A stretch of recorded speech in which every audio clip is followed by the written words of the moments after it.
Today in episode 34 of the podcast, we'll be discussing season 4 of Ted Lasso is moving forward. We got 3 people signed on so far. The rest of the cast should be following behind. But for the fans of it, the Acolyte will not return for season 2. We'll discuss, especially even some new information that came out, which is pretty curious about a very famous actor that was almost in it. We'll also break down the first season of Tales of the Teenage Mutant Ninja Turtles and review The Crow. I'm Brad, he's Josh, and welcome to We'll Bring the Popcorn.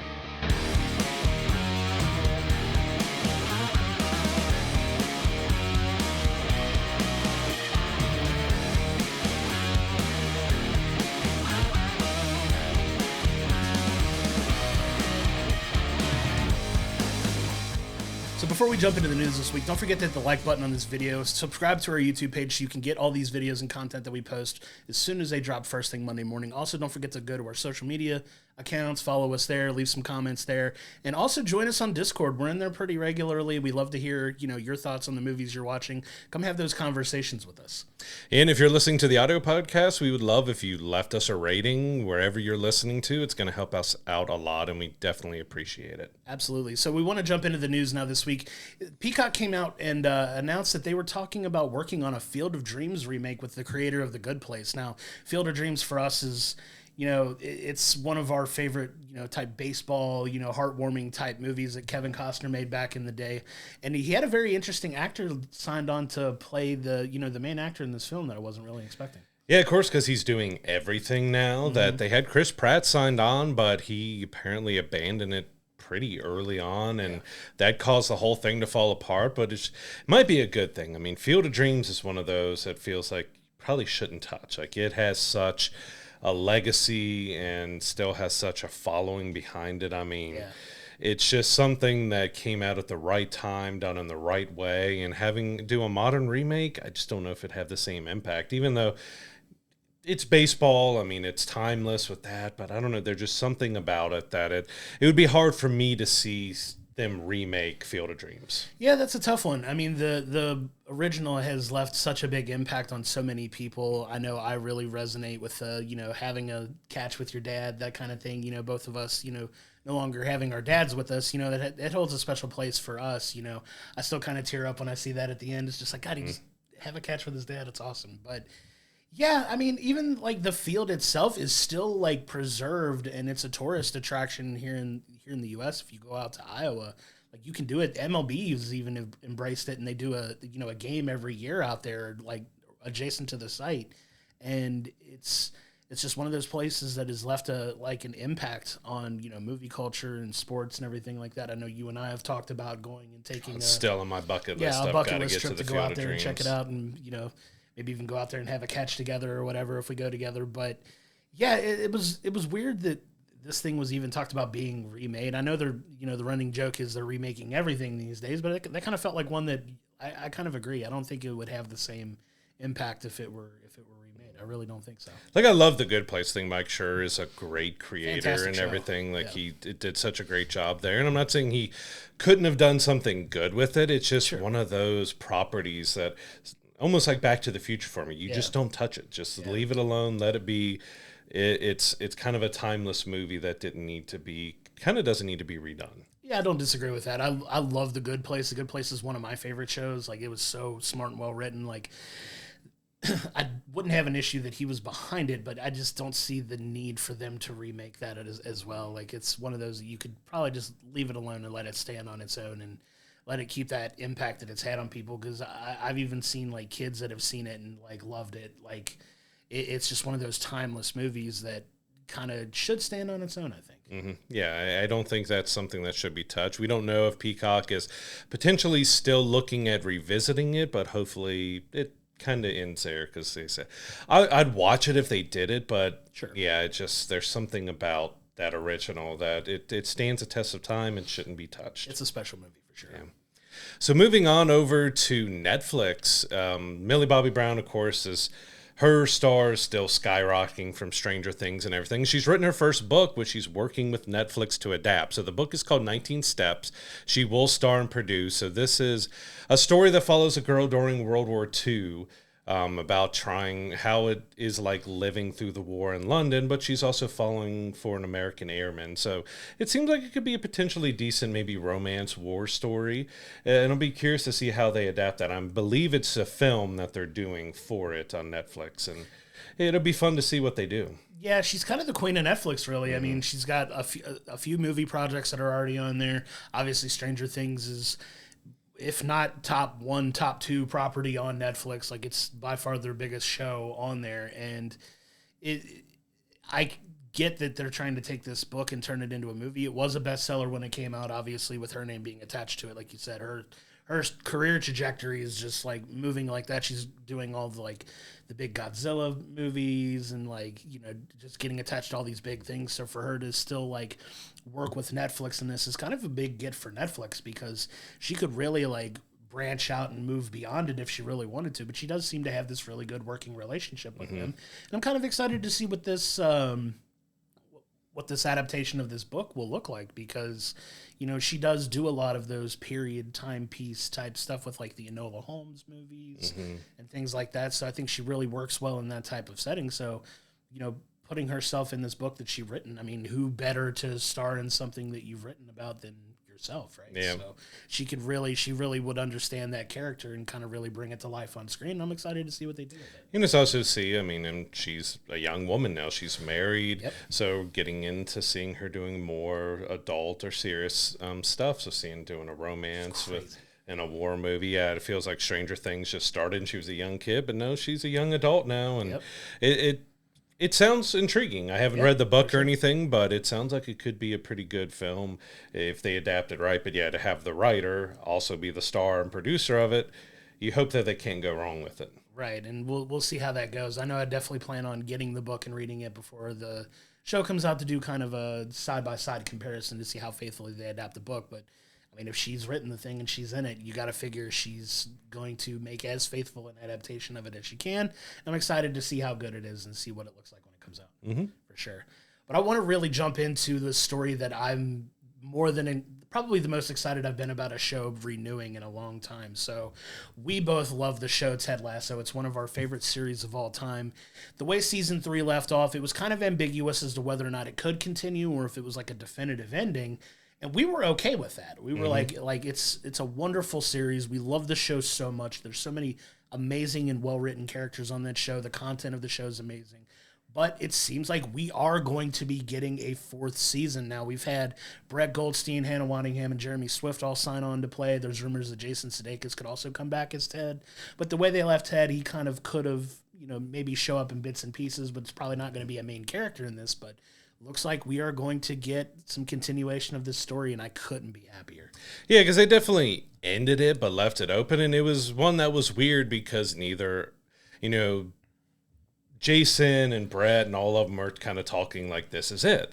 But Apple would never call it a series finale. Right. Just season finale. Never promoted it, talked about it as being the end of the series. And yeah, it left open where it could continue on because I've also done a spinoff and everything as well. But you got Rebecca, you have Roy, you have Higgins and all of them back. And they said that was mainly because they were all still somewhat under contract with which is the British SAG-AFTRA out there, and so now they're going after all the other actors under SAG-AFTRA to get them back. But I couldn't see how many of them would say no to coming back. I have a feeling they're going to be able to get the entire cast back that they want to have back, and I'm the same with you. Ted was left in quite a different place.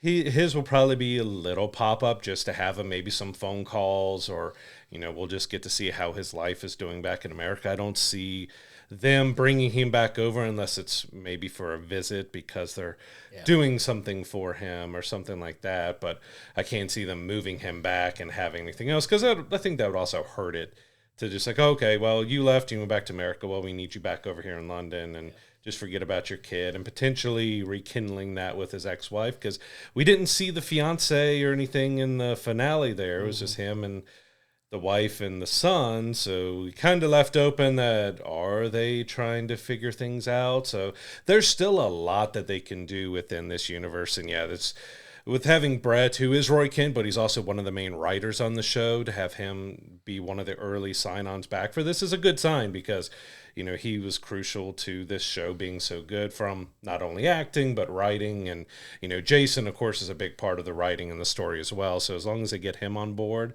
as with this, I think it's going to be fantastic and I can't wait. And they even talked about early 2025 potentially to film it. Yeah, I'm so excited because, like I said, I love the show so much. Roy Kent in particular is one of my favorite TV characters of all time. He is so funny, so crass, but like just the arc and the development that he had throughout this 3 seasons of this show was just amazing. Like he was very much boxed in season 1, but you kind of saw the layers and they started peeling it back. It's just such a smart written show. Mm-hmm. They touch on a lot of really awesome topics like mental health and panic attacks and things like that and how you deal with that. But there's so much heart and warmth in this show too that it's so funny. It's funny. It's smart. Like I love this show so much, and the fact that they're willing to continue it on. I think there's a lot of things they could still do with the show. Mm-hmm. It didn't feel like they had done everything they possibly could with this team. Now you have this opportunity to take, FC Richmond and, see how they perform without Ted and how they, navigate stuff. And there's all these other threads that these characters can go down that you haven't really fully exhausted yet. And the fact that they're bringing this show back, it just warms my heart. And I'm so thankful that they're like coming back to it. And I know that they'll take the proper care, especially with Brett Goldstein in the writer's room, who's absolutely fantastic, brilliant. If you get the opportunity to go see Brett Goldstein live with his stand-up show, I cannot recommend it enough. He's so funny, so smart, and it's really made my week when this story came out. And if you're a fan of his humor and his writing as well, check out Shrinking on Apple TV Plus as well. The season 2 premieres in October. That's a really well-written show as well. You got Harrison Ford in it, and he just gets to play his cranky old man self in it. So if that should be enough with Brett Goldstein and Harrison Ford together. It's like it's a match made in heaven because he gets to write for another cranky old man like Roy.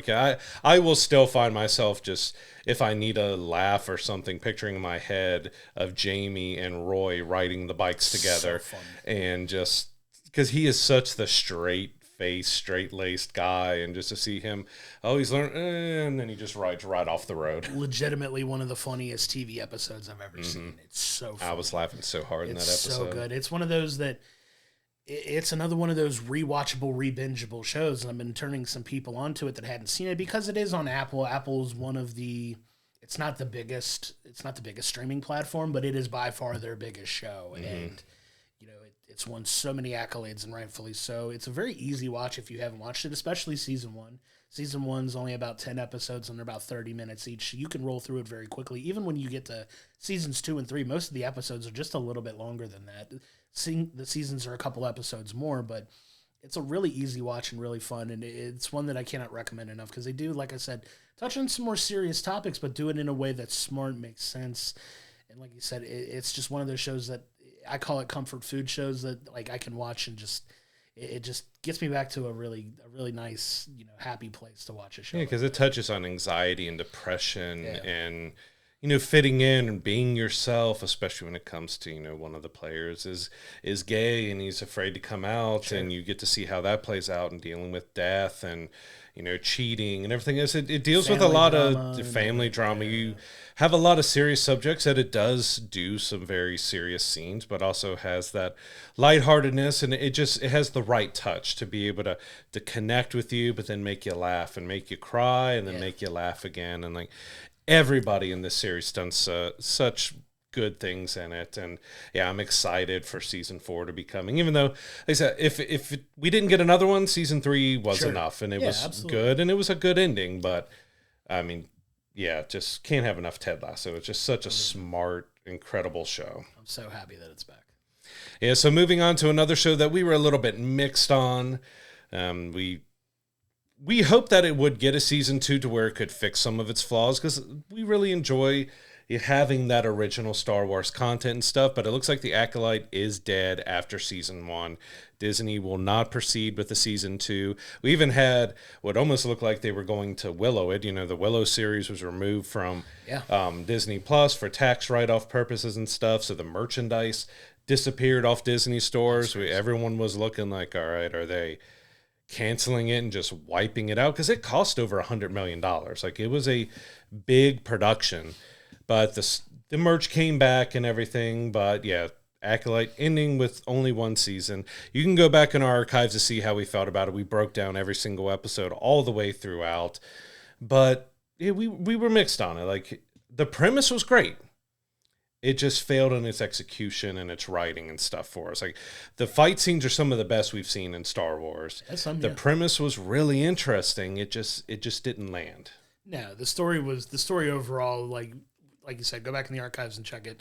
It didn't deliver in the ways that it needed to. The pacing wasn't good. The writing, the dialogue was not very good. But they did get some of those things right. Like you said, I think it has one of the most incredible death scenes in a Star Wars property in this show. So it's not for lack of that. I wouldn't be surprised if eventually if it did get willowed, and it sucks that willowed is like a verb that we have to use when it comes to Disney Plus. But if you know the story of that, like you mentioned, where they just completely just cut it off the network and off the streaming service, wouldn't be surprised if the Acolyte met the same fate, especially if people aren't watching it. A lot of the vitriol around the show on social media, wouldn't surprise me if they just cut it out completely, because even when they announced, these stories started breaking that, it wasn't coming back, and you just go and you just look through the comment section, it's just celebrating, we did it, we got it out of here, it's not coming back, thank God. I hate seeing that. Yeah, even though we were mixed on it, that's something a lot of people poured a lot into. We were disappointed. That was one of the biggest shows I was looking forward to this year, and I'm not celebrating its demise because I wanted it to be great. It just did not connect with me. I'm happy for the people that really enjoyed it and had fun with it and stuff, but it was something I just could not connect with. Agreed, and it just speaks to a lot of the toxicity on the internet. And the running joke is nobody hates Star Wars more than Star Wars fans. Yeah. And that's especially true in this property, because if you disliked it, you really disliked it. And there were people that enjoyed it. I like to look in things in a glass half full kind of way anyway. There were things about the show that I did enjoy, like we've talked about, and there were things that just didn't hit for me, like we've talked about as well. And it's just, you feel for the people that worked on it, and hopefully those people are working on new projects that they're, also, loving to work on. But there was also a very interesting little tidbit of news that I want you to touch on as well, about what I think could have maybe potentially swung things a little more in their favor, or it could have swung the exact opposite way. And one of the main characters was almost played by a big name actor. Yeah, Keanu Reeves was in talks to play Soul, which I'm kind of glad he didn't, because it wasn't on the actor at all for why Soul was kind of rough. It was how he was written. Sure. But yeah, Keanu Reeves was in talks for it, but they couldn't make the scheduling and everything work. But Lucasfilm apparently still really wants to get Keanu Reeves into Star Wars somewhere, which I'm all for. I know Marvel is also saying that, we're trying to find something that works for him, that we could get him into the Marvel Cinematic Universe. So just give me Keanu everywhere. But yeah, it was really interesting that they almost had Keanu, and so you would have had Carrie-Anne Moss and Keanu Reeves back together in a Star Wars property. But that'd have been a lot of fun. It would have been a lot of fun, but yeah, with how the story ended up, it's kind of good that he, I don't want to say dodged the bullet, but could have. Yeah, that's what I'm saying. It could have. Thank you. It could have gone the other. It could have gone one way or the other. That's what I mean by it. Would it have hurt him had he attached it to something like this that would have been panned, or had people's feelings about the show shifted a little bit if he'd have been attached to it? Because it's a weird dynamic when it comes to doing stuff for Star Wars. I know they've got some fun properties coming up, with Skeleton Crew getting ready to come out, and then you've also got, wrapping up Mandalorian, Ahsoka, Andor, all moving forward too. There's a lot of stuff in the TV realm that Star Wars and Lucasfilm are still trying to do, not to mention the reset with the movies that's potentially coming as well. So it's a little disappointing that they didn't get a chance to course correct and maybe fix some things, but at the end of the day, it is what it is, and the show's done, unfortunately, and the 8 episodes that we got are all that we're going to get. And as you mentioned, it actually does seem like there's a shift back to film. So after the sequel, the three sequels, they kind of went all in on TV. So we hadn't had that many Star Wars movies in a while now, and now we've kind of seen like the TV side. We don't know if The Mandalorian's going to get another season, or if Mandalorian and Grogu, the film, is it. And, I think Skeleton Crew is supposed to be a limited series. Andor ends with its second season.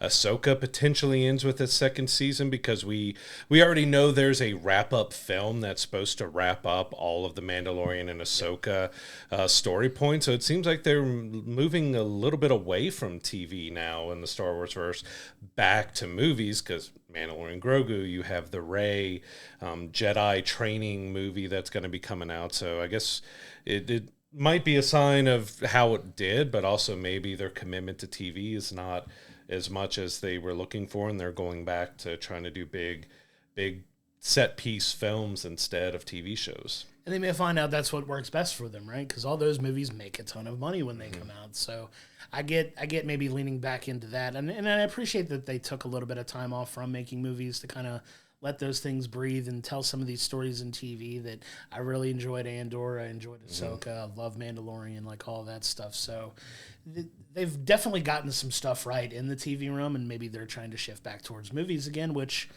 I'm all for. It seems like we're moving away from, a lot of people's complaints is, Skywalker stories are going to, hopefully go away, and we kind of start exploring other pockets of the universe in the Star Wars, realm that you could touch on. And we're starting to get a lot more of that on the TV side, and maybe that'll bleed its way into movies too. And that's why I was so excited for the Acolyte, because it was something new. It was back in the High Republic era, and we're seeing the dawn of the Sith and everything else, but it didn't give us a lot of deep lore. What it gave was a little bit of a mess. It didn't let us explore that older universe of where the Jedi are prominent and everything else. Like, we got small interior shots of a Jedi temple, and we got running through forest and stuff. Like, we just didn't get a whole lot of world building to bring us into this older, bigger Star Wars universe. It was very contained, and it just felt like it was lacking, and that was really disappointing, because like I said, it was one of my most anticipated shows of the year, and it just didn't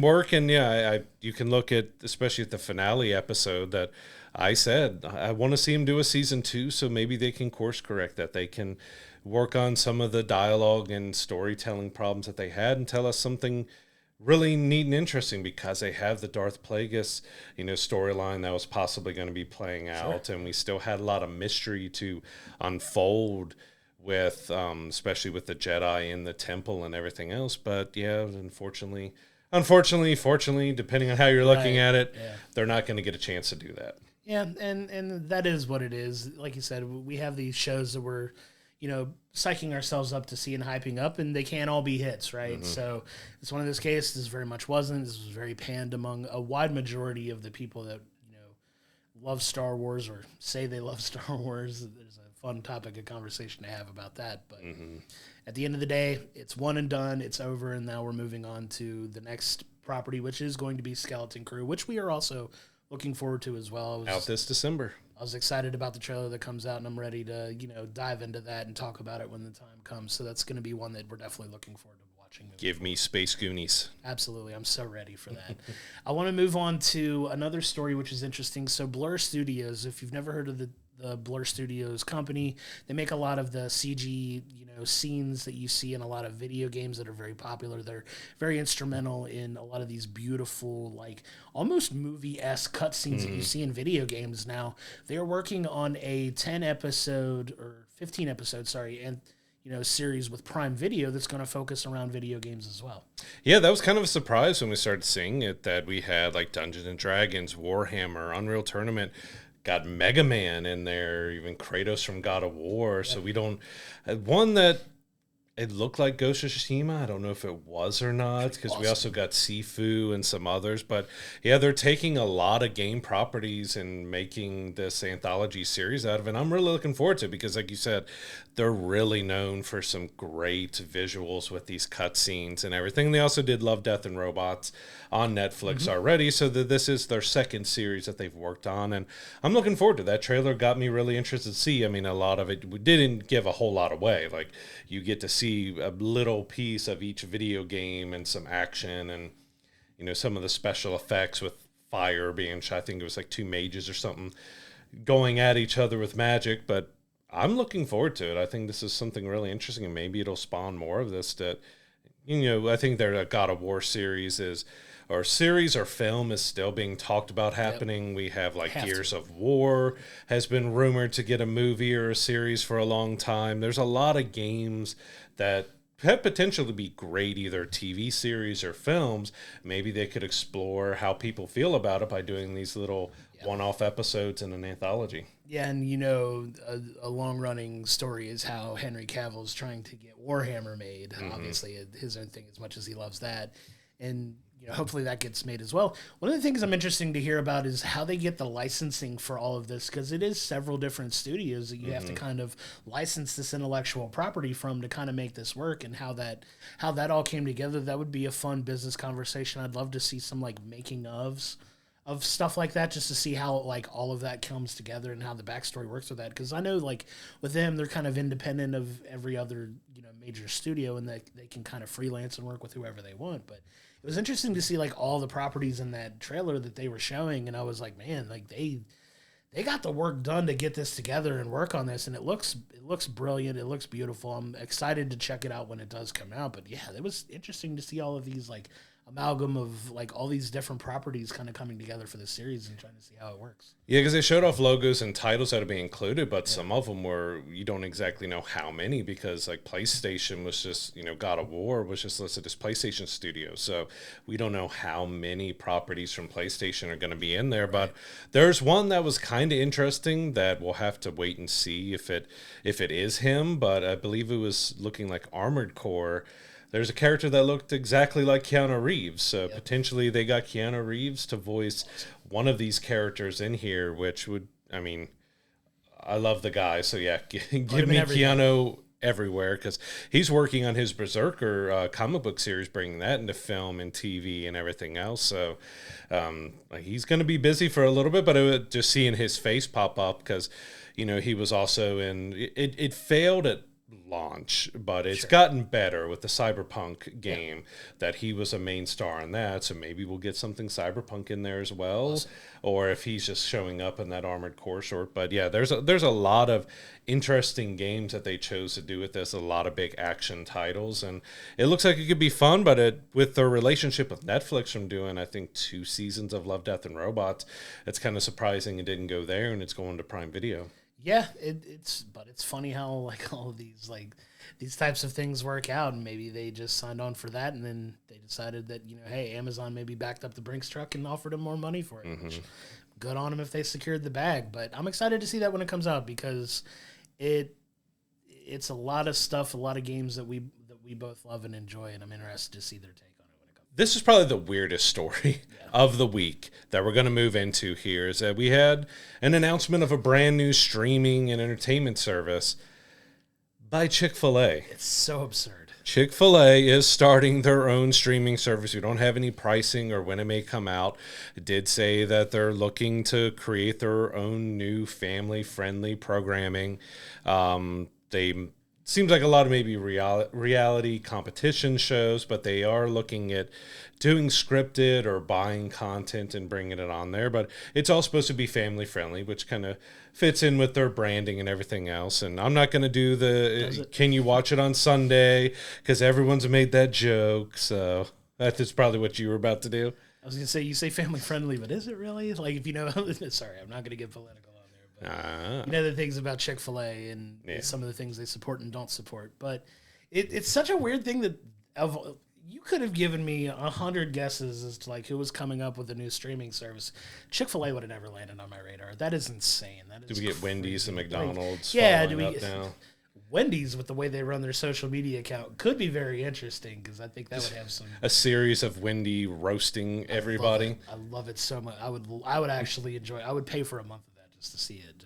But Chick-fil-A jumping into the streaming game is so weird. Like, what type of stuff are they gonna get? What are they gonna do? What kind of unscripted content are they making? Like, it's just how much is it gonna cost? Yeah, it just seems like such a weird tidbit of news, and I laughed like really hard when I saw that this was a thing. I thought it was coming from The Onion. I genuinely thought that. Like there's no way that Chick-fil-A is going to jump into the streaming service game. Like, what the heck? But they are, and it looks like something's coming. Like, I don't think we have a time frame on when they were trying to launch it or anything, but they were like, yeah, that sounds like something we would do. This feels like a fever dream of, like, the CEO of Chick-fil-A waking up one night and is like, I got an idea. Let's get into the streaming business, because that's not competitive at all. But and they're not struggling or having problems at all. Let's go right into that. That's just so weird, but we'll see what they come up with. I don't have a ton to add to it, because it was just such an oddball thing that like it just came out of left field.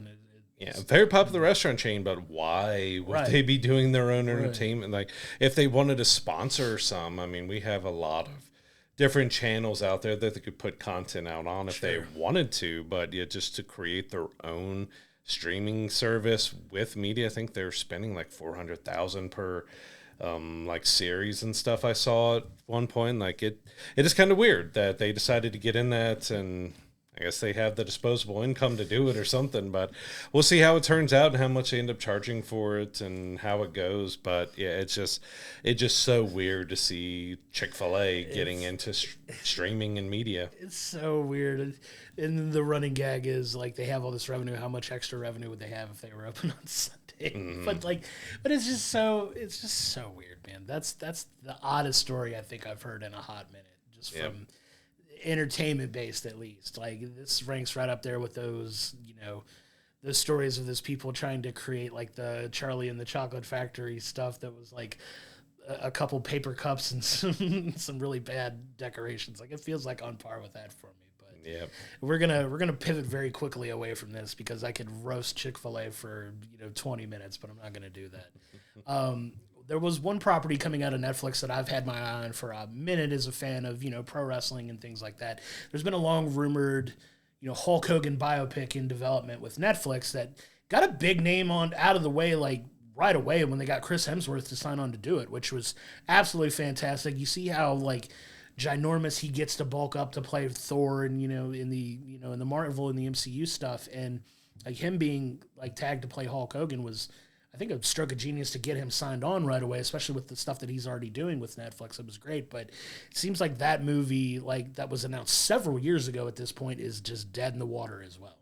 He is, I think, during the filming of the third Thor movie, like, he was more jacked than normal, and that was part of his preparation to do this Hulk Hogan biopic, and then we never heard anything again. And of course, Todd Phillips was behind it, who's behind, both of these Joker films, and has done a lot of different stuff. Like, I think he was doing press and talking about Joker, and he was like, yeah, that's just no longer happening. And we got a little bit more news that it was kind of partly them, but also, like, Netflix missed something. Hulk Hogan was a little coy with it, that Netflix missed something that they needed to do or were supposed to do, and that kind of voided the contract and things that they had. So Hulk Hogan moved on, kind of given his rights to other things. I think there's a Ben Affleck, Matt Damon. I think both of them are working on something when it comes to all the Gawker stuff, with all the controversy that happened here later in his life, that they're doing a movie on, or doing a movie or series on that. But Hogan has apparently moved on, but he kind of talked that, well, maybe they, Chris and Todd, maybe we can come back around to that at some point, but we'll see if Chris is still interested after all this time. He signed on to do it back in 2019, so it's been quite a while for him.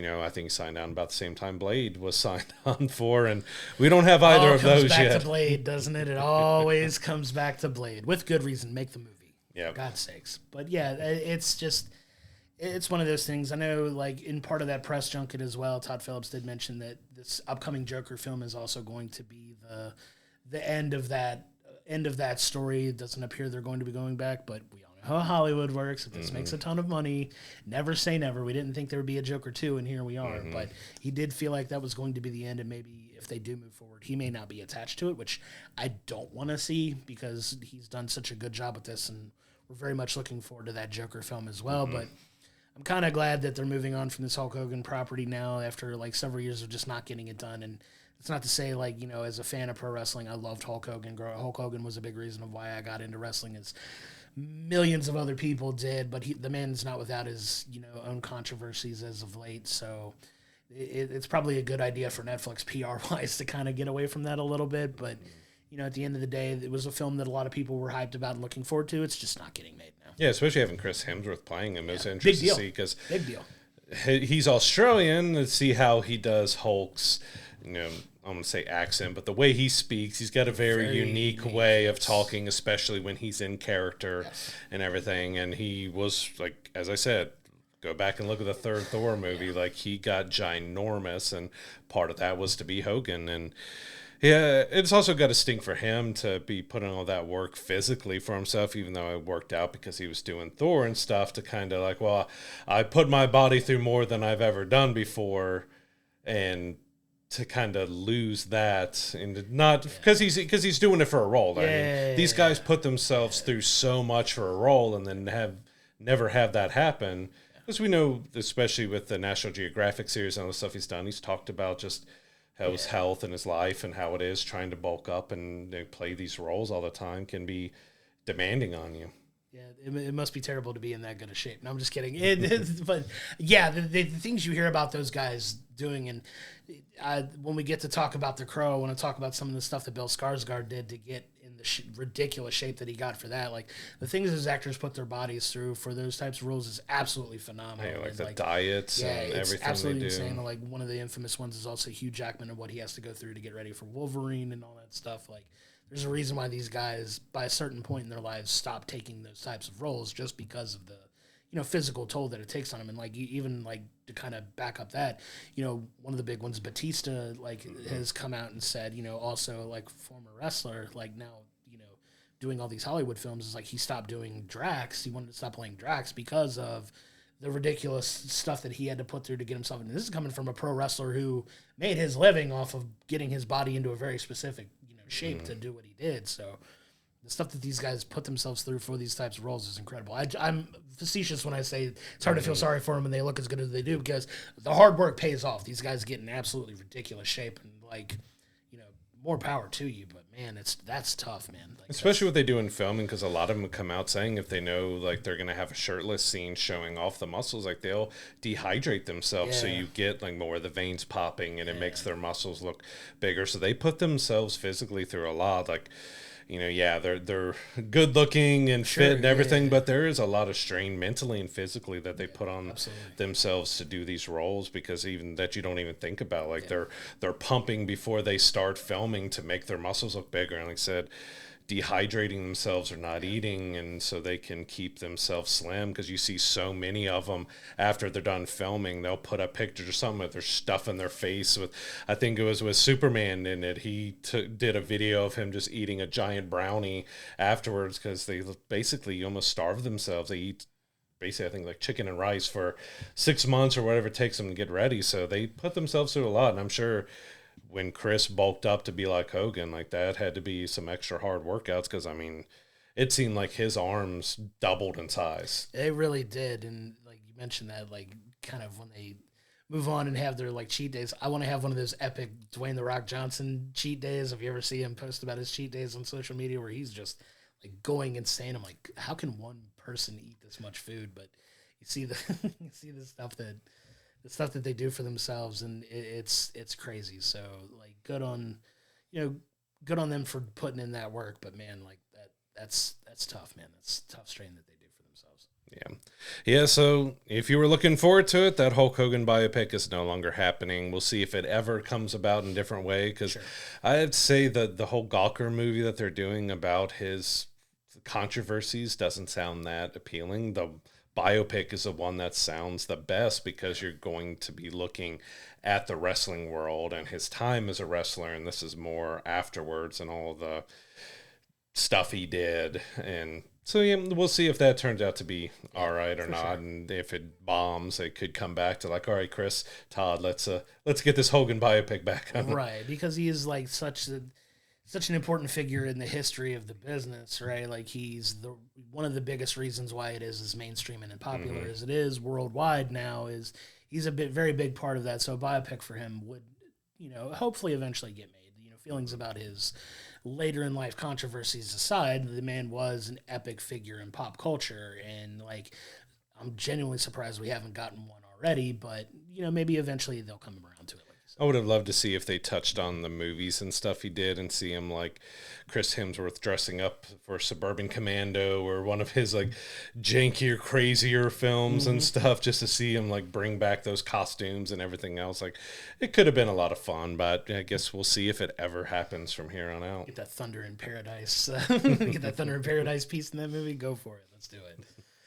So moving on to our TV breakdown of the week, we have Tales of the Teenage Mutant Ninja Turtles Season 1. So this, as it was announced when the Teenage Mutant Ninja Turtles Mutant Mayhem movie came out, that they were creating kind of a universe now. So we've got video games and the TV series, other movies. And so this is kind of our first continuation of this series. So it takes place 2 months after the movie.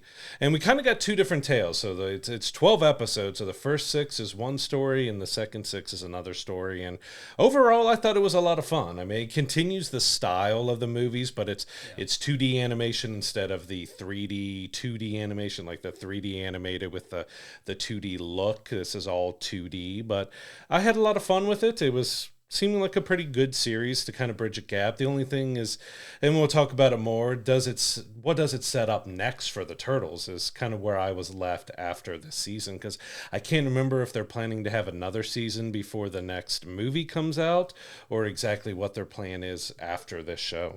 Yeah, because you kind of figure the villain in the back half of the season kind of gets left in a situation where they kind of say they hope he's okay, and they wind up showing up on the shore with some other characters that show up that you don't really get an idea of who they are, that could bleed into what is either the next movie or the next show, which is still up in the air. But you kind of have Seth Rogen now getting the keys to the Ninja Turtles universe, if you want to call it that. And like, he did such a good job with the movie, also a great job with the show. I love the animation style in this show. Like, I think visually it's really cool, really different, and it keeps a lot of that lighthearted nature of the Ninja Turtles, because they are, for lack of a better term, in this iteration of them, teenagers. So they are, like where we left off with the movie, they're fulfilling their dream of going to high school, right? That was the big thing for them, like being integrated into the world now, and you kind of see the continuation of that where everybody knows who they are now. And then you get, like you said, what is essentially 2 different story arcs in the course of a 12-episode season, where the front half of it I thought was really solid, to where each turtle kind of got their own episode to kind of branch off from this event that's happening and having their own perspective on where they go after this, initial fight that kind of scatters them about the city, and they go on their own journeys before they ultimately wind up coming back together. And it's a lot of fun, because you get each individual turtle their own episode to kind of really shine and have their own different things going on. And it's a lot of fun. Like you said, I really enjoyed it because, like I said, the animation style is great, the story is a lot of fun. It keeps a lot of that lightheartedness that we really liked in the movie, and kind of keeps that throughout the entire season. Here's, like you said, with the individual episodes, you got some growth in the characters kind of determining really who they are, because Michelangelo, questions, so, well, Donnie's the tech guy and Leo's the leader and Raph's the tough guy. Like, who am I? Like, and they go through that, and same thing. Donnie's like, well, I'm the tech guy? Like, what made me be that? Like, I didn't exactly come out and say that all I care about is technology. So they got a little bit of growth in there with that. And the first half is about a villain called Bishop that shows up. She has these mechazoids that we get her backstory as well, which it's very much tied to the movie, and what happens and why she's coming after the Turtles is based on something that happens in the film. And it was a decent storyline that comes with her, and she kind of ends in a way that you leave her open that she could come back as a villain, or is she going to be good? Like, we kind of left, she was kind of still in the middle, But overall, I liked the first half. The second half was decent as well, but it kept that same structure. So it was good and bad in that same way, because you get kind of an opening episode with all of them, then you get the individual turtle episodes, and then you get, you know, the setup episode to the end, and then we get everyone back together again, because they both follow that same structure. But, you know, it did have a different story. The second one's dealing with the East River 3, so these are mutant fish that, you know, again, were created after the movie, after, you know, Superfly was dumped into the river and everything. They become these mutant versions of themselves, but they're struggling on, well, they're not wanted in the water anymore. What can they do on land? We got some like mob and other stuff mixed in there, but it was kind of interesting. But I mean, you've got the whole city is flooding and there's rain going on and the sewer is flooding. But probably the most interesting thing of this whole series was, I guess they couldn't get Jackie Chan back, or maybe they just thought it would be funnier this way, is that Splinter doesn't really speak.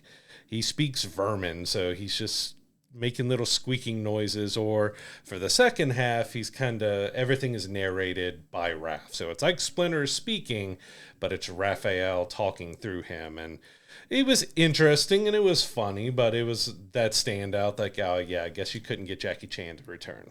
Yeah, and it was a little jarring at first, I'm not going to lie, because I figured, like, worst case scenario, they don't get Jackie Chan, they get, like, a different voice actor to kind of play him for the series, which is fine in some cases. You kind of wish that they could all make it work, but you do have the 4 turtles, and even, you know, the wonderful Io Edebiri, who does the voice of April O'Neil, which we glowingly rave about her from The Bear, if you're aware of that. She does play April O'Neil in the movie and in the show, and all 4 Ninja Turtles, who were the voice actors in the movies, play the same characters in the show. So you get a lot of that continuity, but like obviously Jackie Chan's probably the biggest well-known name out of everybody there, and he was not on this. But it was a little jarring at first when he starts talking. I'm like, oh, who's gonna do it? And then he starts speaking vermin, and you're like, oh, that's funny. Like, that's actually really funny. Like, you can't get him, so this is... It was an intriguing, interesting way that they got around that problem. Yeah, it was funny, but you even get a little bit of development with Splinter in this, too. Like,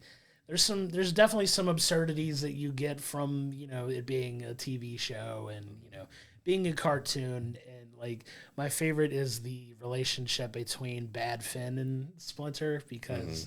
Like, Bad Finn winds up being this really strong fighting goldfish, right? And he kind of kicks the crap out of the Ninja Turtles, but his weakness is Splinter, and it's so funny because Splinter just comes in like this absolute boss, like almost like, I don't want to say like John Wick style, because that's probably not the best, but he just comes in like this incredible fighting master that he's like in fear of, which is so funny because it plays out over that part. But it did feel like, in my opinion, like, this could have been 2 separate seasons of a show, kind of like wedged into one season, because it's 2 different arcs over 12 episodes. But this could have been like, I'm genuinely surprised they didn't try to milk it out where it was like 1 season of 6 episodes and we got the Bishop storyline.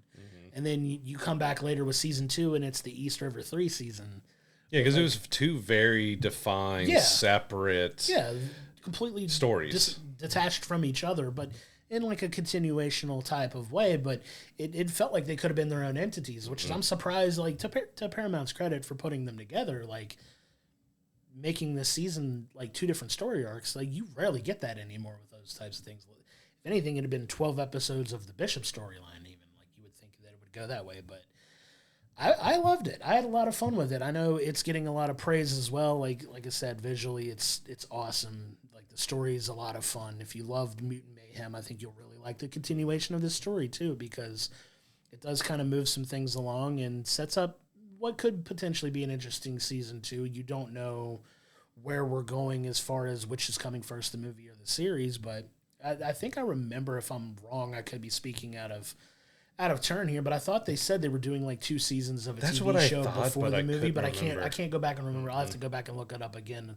Lack of preparation for coming in here and talking about it, but I could have sworn we mentioned something about it being like 2 seasons before they do a movie again, which makes sense because I'm sure it takes significantly longer to do the movie, animation type stuff, and they're probably already working on it, obviously. Oh yeah, but like, it takes a little bit longer to make the movie so that we get the TV show in the interim while they do it. Maybe we have enough for 2 seasons worth. We don't know. We haven't seen like what's coming up next and when it's coming, but I'm excited. I like it. It's a fun take on these turtles because it's always been Teenage Mutant Ninja Turtles, but they always feel more adult than they do teenagers. And in this one, they're very much, teenagers, young actors doing the voice roles anyway, but written more like actual teenagers, which is kind of refreshing because we don't really get that. Yeah, this is probably the biggest one out of all the adaptations we've had where they truly feel like young teenagers. Yeah. And yeah, by the end, like, I really enjoyed it. If I remember, this is for kids. It's a Y7 all the way, U7 all the way throughout. So, there's nothing too bad or everything. But it was a very enjoyable series. The only thing that left me, because I couldn't remember or didn't look up if there was another season, is like when they announced this whole universe, I was looking at, all right, so how does this season tie into the next movie or set something up? And it did, but it didn't, because what it left us with is, well, those characters didn't really feel like movie level villains or anything else. And we were also left with a teaser of Shredder at the end of Mutant Mayhem. And of course, well, spoilers, there's no Shredder in this series, but maybe in season 2, if the season 2 happens before the next movie, maybe that's where we get our lead in to potentially setting up our next villain or bringing Shredder into the series and then bringing him out into the movie. Because I was kind of looking for that. Like, yeah, absolutely. What are we setting up for the next movie? And like, well, it was fun, but you didn't really set anything up. So that kind of leads me to think we are going to get season 2 before the next movie, and it's kind of a continuation of that to hopefully build up into it, because these are supposed to be interconnected, right? So maybe when we get to the next movie, you'll get some of these characters showing up in the movie to either help or kind of hinder the Ninja Turtles, because you do see their evolutions as characters throughout this season of like them kind of coming into their own individually and coming back together and working together. My favorite throwaway line, just as like an aside, is the last episode of the season where they come back together finally and they get ready to go off and fight, and you get the dramatic Leo standing on the thing, and they get the very Batman-esque like silhouette shot of him with the lightning coming down. It's like, we could do this together. Like, he's just kind of sounding like that. And then you just get the Turtles in the most Ninja Turtle way possible roasting him like, dude, you're not Batman. Stop trying to be Batman. And he's just like, I am Batman. And then they take off and go. It made me laugh just because I love Batman as much as I do, but it was very, very meta and very funny that, that's the type of tone in this series that you get, and it's a lot of fun. It is very much geared towards kids, like you said. It's a Y7 series, so there's no concern of showing this to kids of pretty much any age. There's nothing too scary or out of the way for them that would really anything to be cautious about with the show. It's a ton of fun, and I can't recommend it. So yeah, this is very family friendly for Turtle fans from the beginning of when it started to now. I think your kids, yourselves can really enjoy it. But all 12 episodes are on Paramount Plus now. We recommend checking out, especially if you enjoyed Mutant Mayhem. This does continue our journey with the Turtles, and we'll see what kind of setup we get going forward with the potential season 2 and the movie coming out in a few years. Yeah, definitely one that we can't recommend enough. Now we want to pivot to our movie review of the week, which is The Crow. Now this property has generated a lot of buzz over the years. We've had the infamous movie with Brandon Lee, who unfortunately lost his life during the filming of the movie, and it became this mega underground cult like hit that still has a very dedicated following for like the tone of the film and the way that it was shot, the story that it told. It's got a very hardcore fan base, and when this film was announced it was starting to be made, there's a lot of like uncertainty and hesitancy and a lot of like vitriol around like, I can't believe they're doing this. And then obviously it doesn't feel like they did themselves a lot of favors with the trailer. The trailer itself kind of sparked a lot of concern. It's they call it like emo Bill Skarsgård in the film.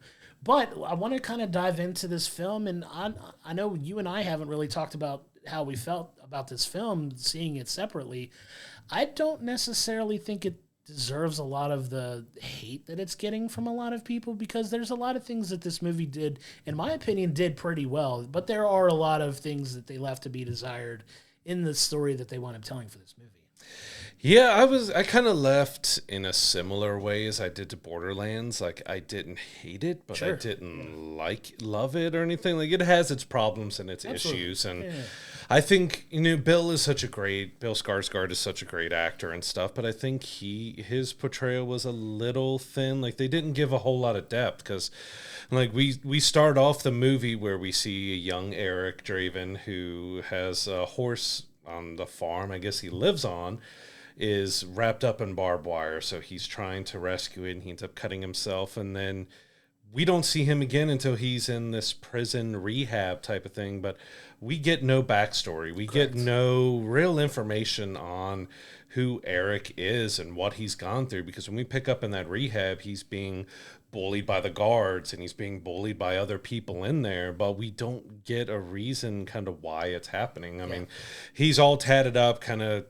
I mean, it does harken back a little bit to Jared Leto's Joker, a little bit with the feeling of it. He's got that, what I call cyber mullet, looking back at the Cyberpunk series and stuff, of that kind of weird shaved mullet and stuff, which I think in the end, it didn't bother me as much in motion and how he looked. But I just felt the story was kind of thin overall. Yeah. Like, the relationship between him and Shelley was kind of...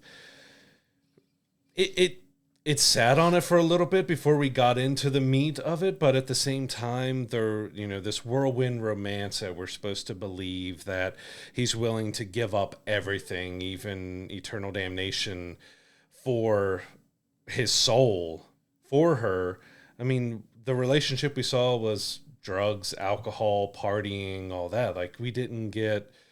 I guess, a hopeless romantic that I am, it didn't feel that romance between them, that this was turning into something that would make him go to the ends of the earth and destroy everybody in his path to avenge her death type of thing. Like, their chemistry was all right and what they showed, but it just didn't feel like it had depth to it.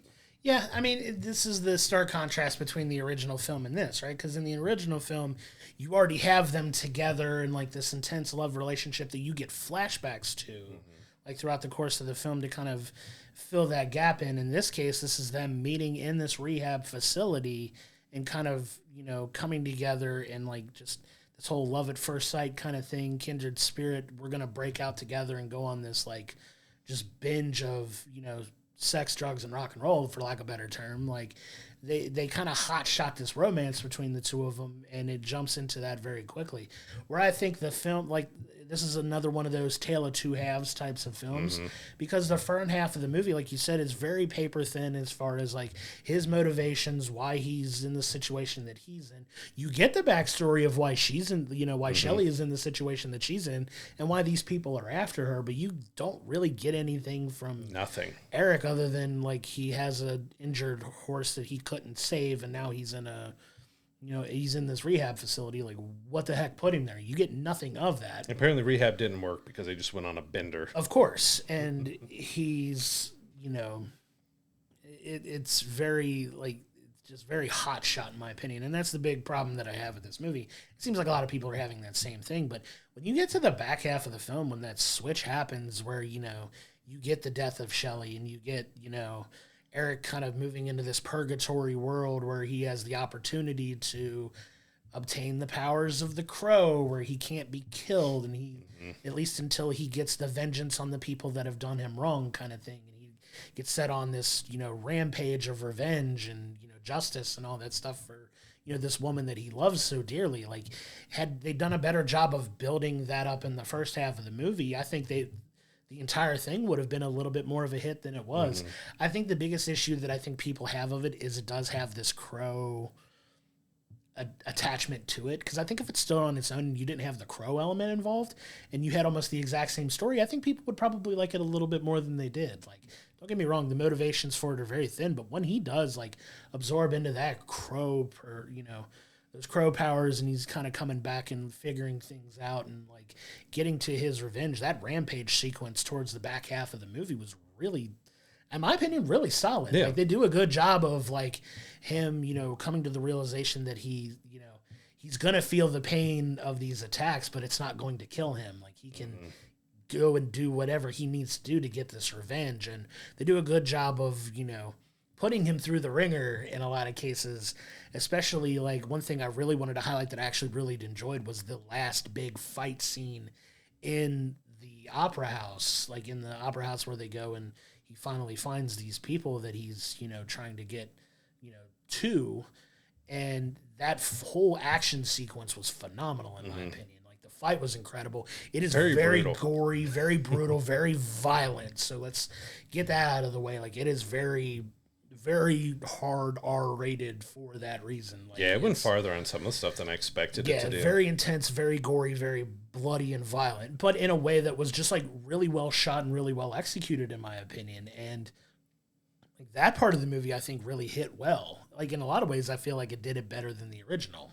Yeah, I agree with you. As far as that goes, but the overall totality, the story's not on the same par as the original, which is something I think a lot of people have an issue with. That's why I kind of feel like if it was its own standalone, not Crow, didn't have the Crow label attached to it, I think people would probably be a little more receptive to it. I think a lot of people, and I kind of did too, it didn't really have that gothic feel that the comics and the original film, because there's, 2 other films plus a series that they've done.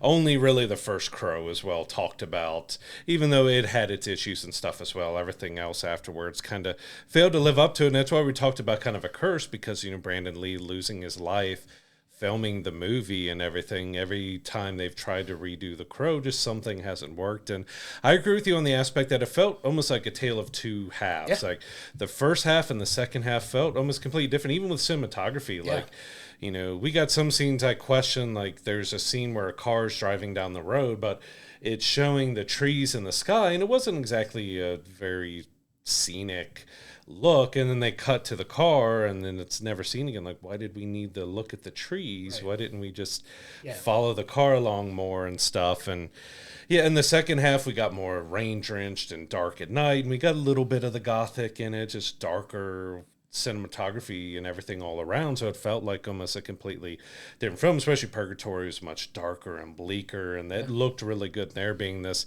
derelict train station and everything, which we didn't get a whole lot on.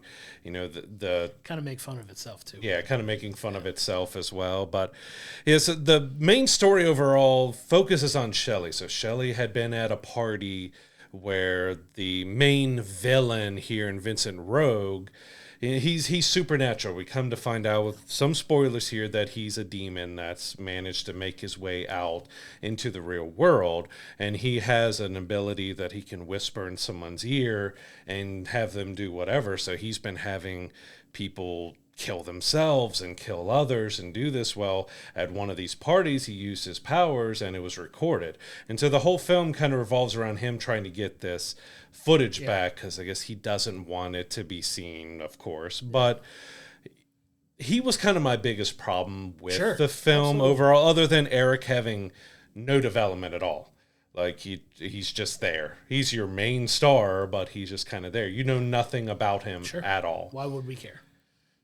It's giving the supernatural aspect to this character, because in the original comics it's all about gangs, and it's a gang that did this to them. But this is a big, powerful guy who is just going around killing everybody and controlling stuff, but we have no motivation behind him on why.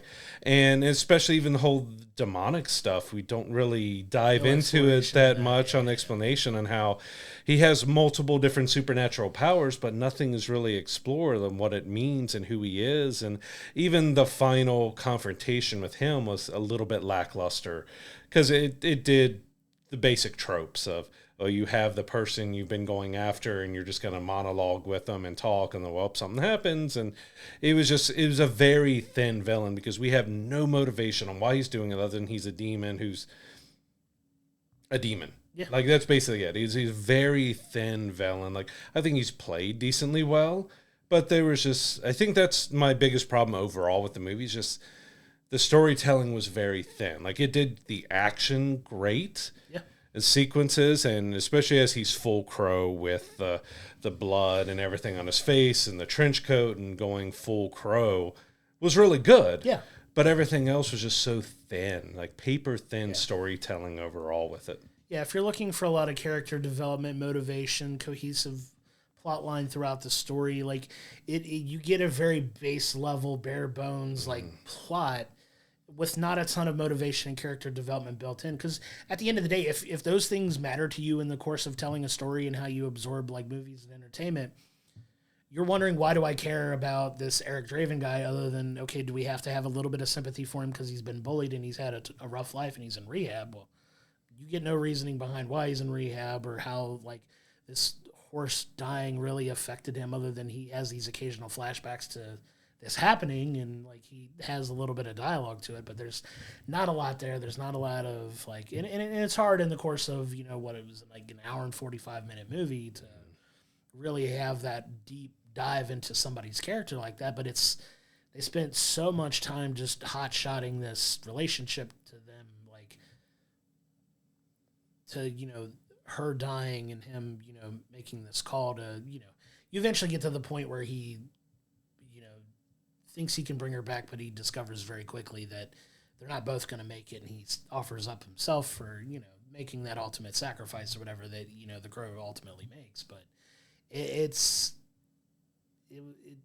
just lacked a lot of that cohesiveness and, you know, motivation that I know a lot of us look for when we watch these types of movies, and it very much under-delivers on that. For as good as it gets, the action right, it under-delivers in plot development and motivation and character storytelling, to where it kind of comes out and like you feel like in that arbitrary middle ground, like it does this so well, but it does this so little, and it kind of I think will shape your vision of this film based on what your preferences are, right? Because you know, it does very much feel like a middle of the road type thing when you kind of even it all out.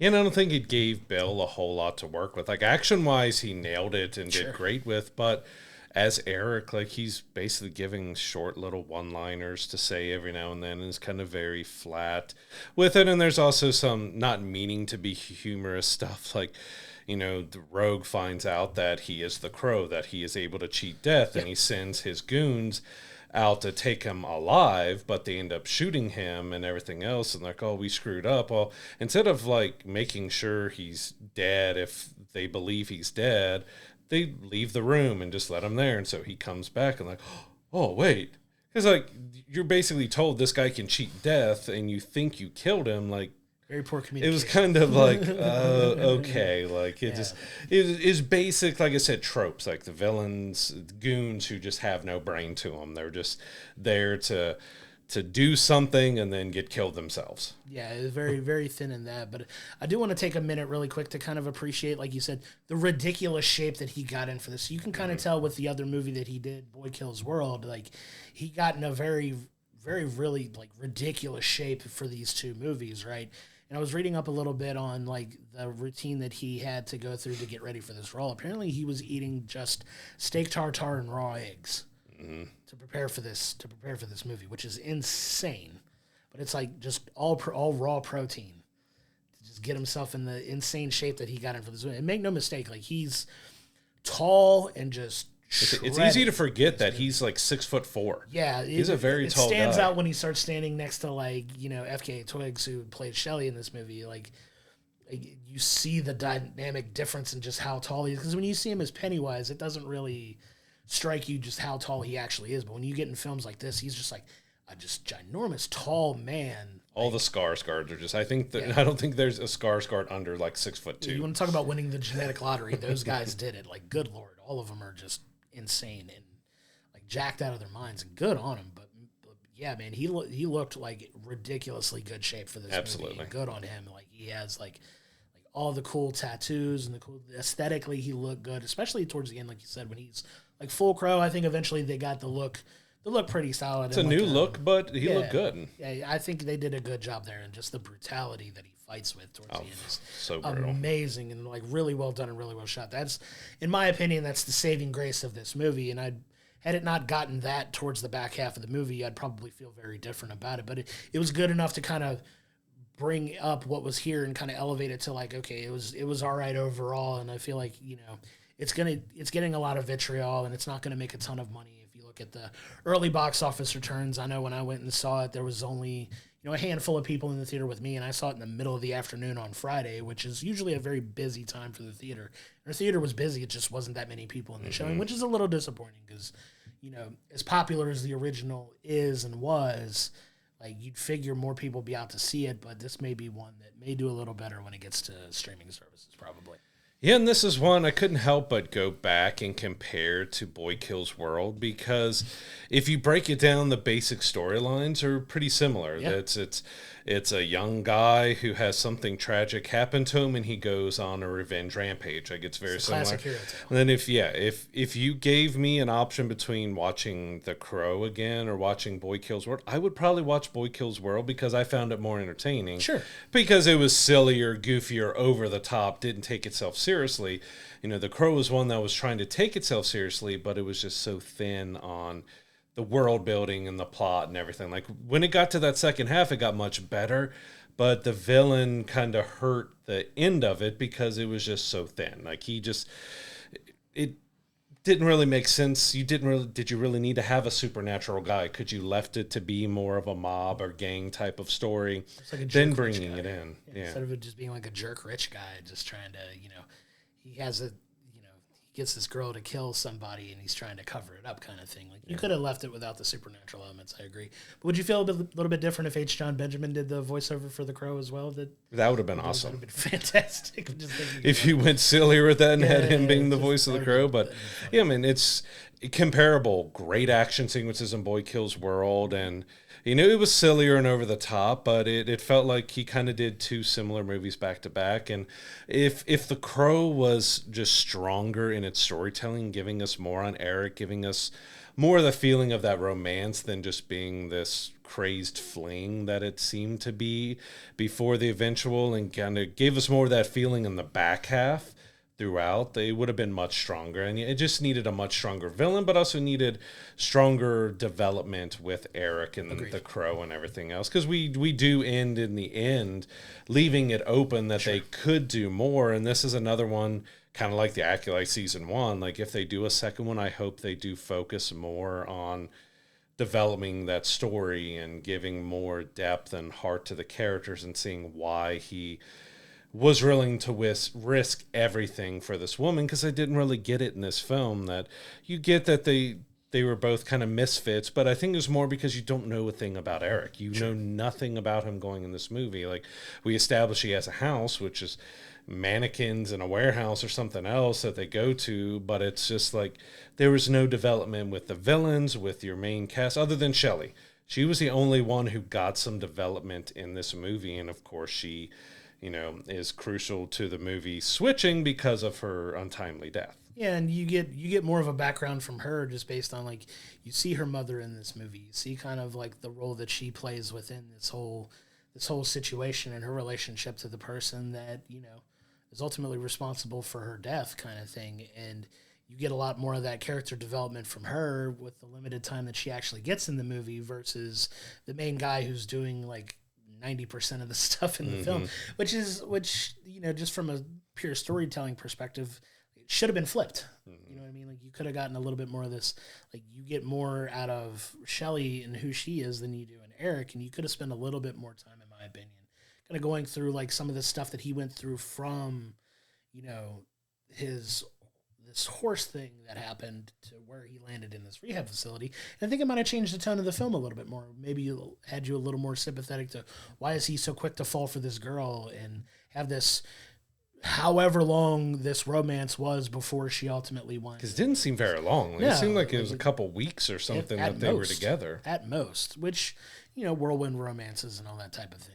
But that's the thinness that we're talking about here. And it's a little unfortunate, but like I said, it does such a good job of kind of balancing it out with the incredible action sequences that we did get to kind of bring it back to a more base level, like, you can kind of take it or leave it type film, which I think kind of helped save itself a little bit, because it could have gotten panned for the very thin plot and story development. If the action wasn't as good as it was, I'd probably have a harsher take on this movie than I did.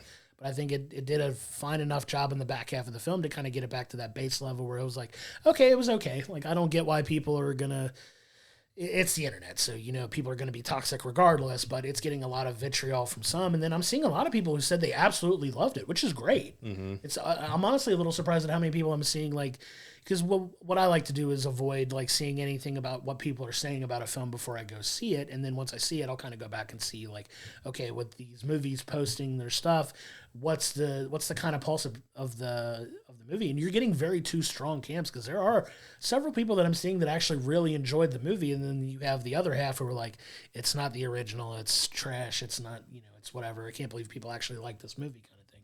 So you get a very very extreme one end to the other kind of dynamic with people, and I think you and I both kind of wind up in that middle ground where it's just like, okay, I could see why people would enjoy it, and I could see why people would have an issue with it. Probably leaning more towards why people enjoyed it. I kind of lean more with them, I think, at the end of it. Yeah, because, I mean, if you go into it, we don't expect it to be like Oscar-worthy, deep type of film. We just want development. Like, there was no character development with Eric at all past he fell in love with the girl, he died, he's going back on revenge. That's it. That's all we know of Eric in this movie. Like, we have nothing else to go on with him.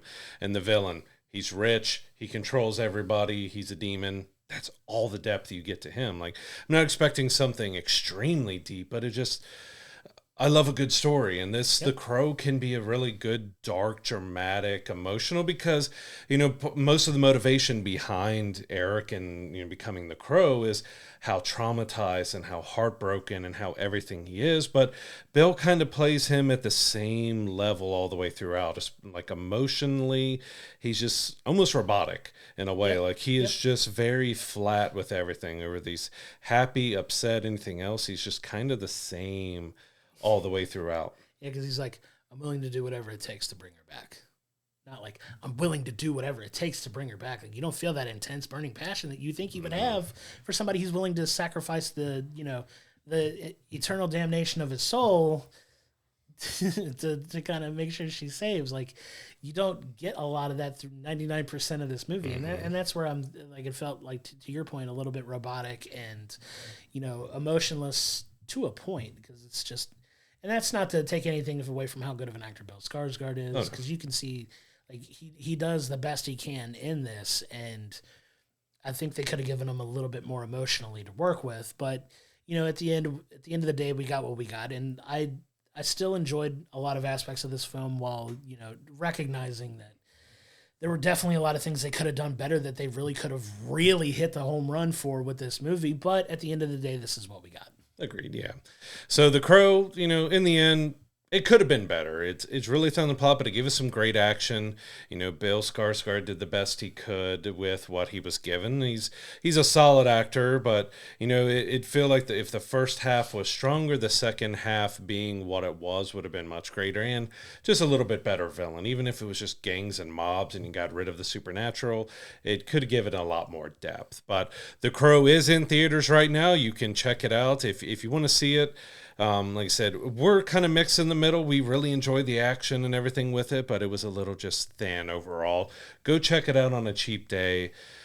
Go see it in theaters and see what you think. I don't think it's going to have a great, long theatrical run. We've already seen Borderlands is getting like a 2-3 week window before it comes to digital. I think Crow is probably going to be on demand here in September before too long, because it's just not doing good. But if you have any interest in checking it out, go check it out in theaters, see how you feel yourself, because like Josh said, there's some people who absolutely love it. You may think differently than we did. Come to our Discord, come to our comments, talk to us about it. We'd love to see what these different opinions on, because we want to see all that aspect you really liked and you saw it in this way. I'm like, okay, I can see it from your standpoint, and it may not change exactly how we feel, but it's always good to get those different viewpoints on films, because everyone can take it and adapt it in different ways depending on what you're looking for in the film. Are you just there for the action and the violence? Or are you there for the depth and the heart and the emotion behind his driving point to becoming the Crow and doing what he did? Yeah, and if you love the original, give it a chance. Like,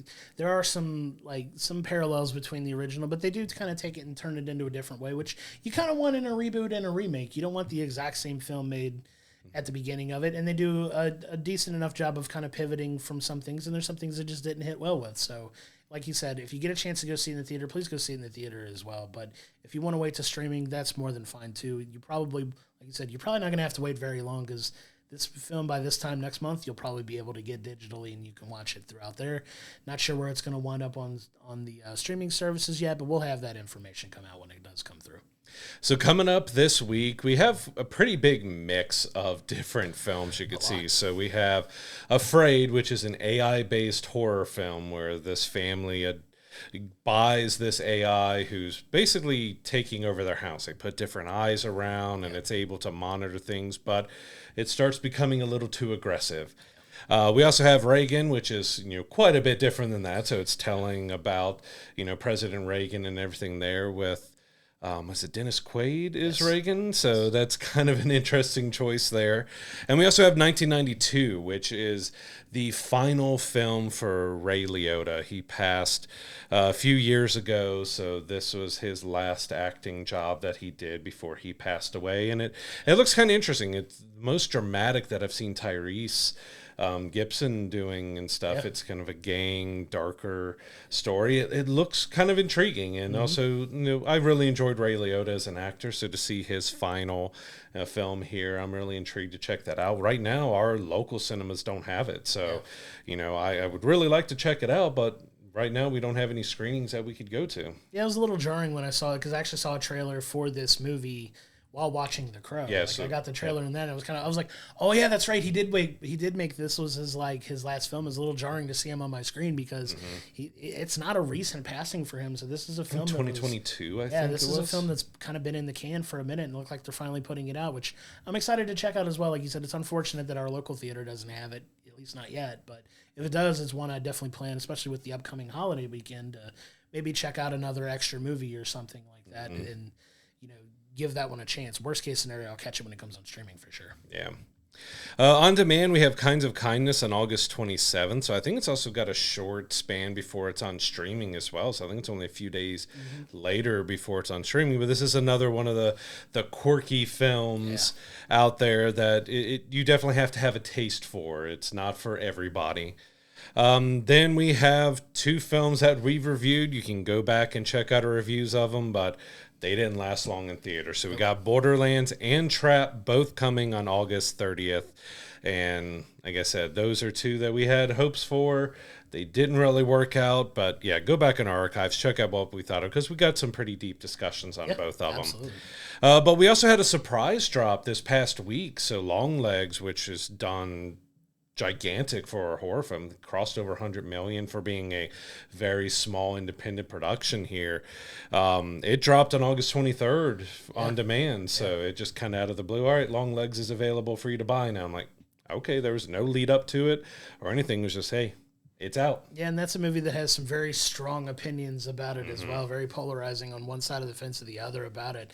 Starring Nicolas Cage, obviously. I'd wound up going to see it in theaters. I don't remember if you got a chance I haven't to go seen it yet. But it's definitely one worth checking out, especially if you love horror. It's a very interesting take in a horror film shot in a very distinct way, but definitely one that generated a lot of buzz, especially, like you said, for next to no social media advertising that I saw. It's made a bunch of money, and good on it, because I really enjoyed it. I'm excited to see what you thought about it if you watched it. But it's crazy that it had this surprise drop on demand that it just kind of popped up out of nowhere. It's like, oh, it's available now. Yeah, and that seems to kind of be the norm. We've had some big films that just hey, we're dropping on digital. Like Twisters was a day before it dropped on digital, which even that's doing really good in theaters still, but they went ahead and released it on demand. Yeah.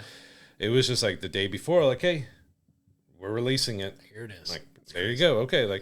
Normally there's a build up, so everyone's oh, you know when it's coming, but yeah, we'll see how that affects, because we're not normally like that. We normally know 30 to 60 days after it started, we get it on demand, and then we'll get the physical versions. But now it's kind of just way up in the air if it's going straight to streaming, if we're getting it on demand, just exactly how these releases are going. Yeah, they're bucking that trend, definitely. I think if they see that it's starting to lose a little bit of momentum in the theater, that it's a lot quicker to come out on demand, which maybe a smarter business strategy. I don't know the numbers of how those movies tend to do when they get to that point, but obviously it seems to be working if they're willing to drop them as quick as they are, that, hey, we'll try to recoup a little bit more money here by doing it this way. But good on them, man. Like, we'll see, like, what movies will start to do that more moving forward.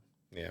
As you said, Crow probably is going to be dropping within a few weeks on demand, because I think it only, from the early looks, was like $4.6 million domestically for the entire weekend, which is not good.